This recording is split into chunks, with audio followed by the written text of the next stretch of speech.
जय हिंद। आज मैं आप लोगों के लिए लेके आया हूं शुड और मस्ट का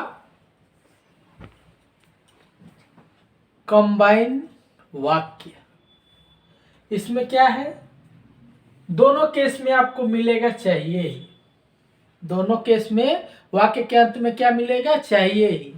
लेकिन इसका पहचान कैसे करेंगे, कौन सा शुड है कौन सा मस्ट है, तो इसको पहचानना बहुत ही आसान है। बस थोड़ा सा दिमाग का इस्तेमाल करेंगे तो आपको पता चल जाएगा क्या है। ठीक है, यहाँ पे पहला जो वाक्य मैंने ले रखा है वो है आपको वहां जाना चाहिए। आपको वहां जाना चाहिए। तो इसका ये कौन से वाक्य का है, ये कैसे पता चलेगा हमें? कोई तो फॉर्मूला होगा, कुछ तो होगा कि हमें पता चल जाए कि ये इस सेंटेंस का है या इसमें ये यूज होगा। तो इसके लिए सिंपल सा तरीका है। इसका मैंने परिभाषा अलग से वीडियो बना रखा है, परिभाषा के साथ में मैंने बताया है। लेकिन जिस वाक्य के अंत में चाहिए रहे, अभी भी बता देता हूं, जिस वाक्य के अंत में चाहिए रहे और उस वाक्य में सलाह, उद्देश्य या निर्देश दिया गया हो, उस वाक्य का ट्रांसलेशन बनाते समय शुड का प्रयोग करेंगे। मस्ट का भी क्या है, जिस हिंदी वाक्य के अंत में चाहिए रहे और उस केस में स्पेशल यानी जोरदार सलाह दिया गया हो, उस वाक्य का ट्रांसलेशन बनाते समय मस्ट का प्रयोग करेंगे। चलिए एक एक करके समझ लेते हैं किसमें क्या अंतर है। थोड़ा थोड़ा का अंतर है, ज्यादा कुछ का अंतर नहीं है। पहला वाक्य है हमारा आपको वहां जाना चाहिए। हमने वाक्य क्या बनाया, you should go there. You should go there. अब नेक्स्ट जो हमारा वाक्य है, आपको वहां अवश्य जाना चाहिए। इसमें हमको क्या मिला, एक अवश्य। क्या मिला, अवश्य। अवश्य यानी आपको पुश किया जा रहा है कि आपको वहां अवश्य जाना चाहिए, जोर दिया जा रहा है किसी काम पे।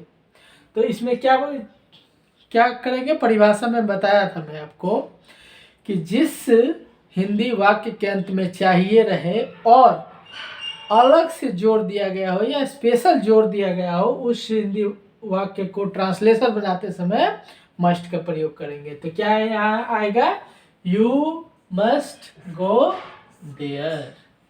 You must go there. कोई दिक्कत? अगला वाक्य हमारा राम को पढ़ना चाहिए। राम को पढ़ना चाहिए। यहाँ क्या है, राम को पढ़ना चाहिए। ये सिंपल तरीके से बोला गया है। क्या है, निर्देश दिया जा रहा है, राम को पढ़ना चाहिए। तो Ram should read. Ram should read. Ram को जरूर पढ़ना चाहिए। यहाँ क्या है, जरूर। राम को जरूर पढ़ना चाहिए। तो इसका वाक्य कैसे बनेगा, Ram must read. Ram must read. Next वाक्य है हमें प्रतिदिन व्यायाम करना चाहिए। हमें प्रतिदिन व्यायाम करना चाहिए। ये क्या है, सलाह दिया जा रहा है कि हमें प्रतिदिन व्यायाम करना चाहिए।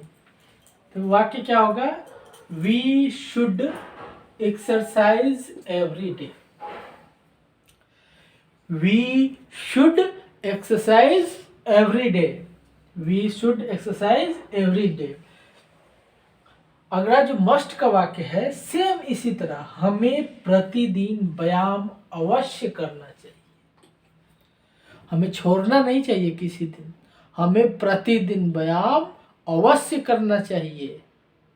इसमें जोरदार सलाह दिया गया है या निर्देश दिया जा रहा है कि हमें प्रतिदिन व्यायाम करना चाहिए, एक दिन छोड़ना नहीं चाहिए। ये स्पेशल इंट्रोडक्शन है। तो हम इसका वाक्य क्या होगा, we should exercise we must exercise every day. कोई दिक्कत? एकदम बहुत इजी है। लोग बड़ी बड़ी बातों में उलझाते हैं, लेकिन हम एकदम डायरेक्ट बताता हूं आपको। नेक्स्ट वाक्य है मुझे जाना चाहिए। मुझे जाना चाहिए, तो आई शुड लीव या गो भी कर सकते हैं। लीव क्या आ गया? ये स्टैंडर्ड में आता है, तो आप लीव लिखेंगे तो अच्छा रहेगा। किसी की जगह को छोड़ना लीव बोलते हैं, तो लीव रहेगा तो अच्छा रहेगा। वैसे गो भी लिख सकते हैं, कोई इशू नहीं है।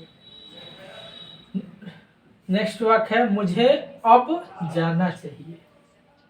मुझे अब जाना चाहिए, तो अभी क्या हो गया? मुझे अब जाना चाहिए, तो अभी ये हो गया स्पेशल हो गया ना, मुझे अब जाना चाहिए। अब हम रुकेंगे नहीं, मुझे अब जाना चाहिए। तो इसका वाक्य क्या होगा? I must go now. I must go now. हमें ईमानदार होना चाहिए। हमें ईमानदार होना चाहिए, तो क्या हो जाएगा वाक्य? We should be honest. We should be honest. हमें ईमानदार अवश्य होना चाहिए। हमें ईमानदार अवश्य होना चाहिए। यहाँ क्या आ गया? अवश्य।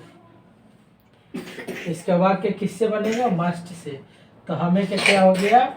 We must be honest. We must be honest. कोई दिक्कत?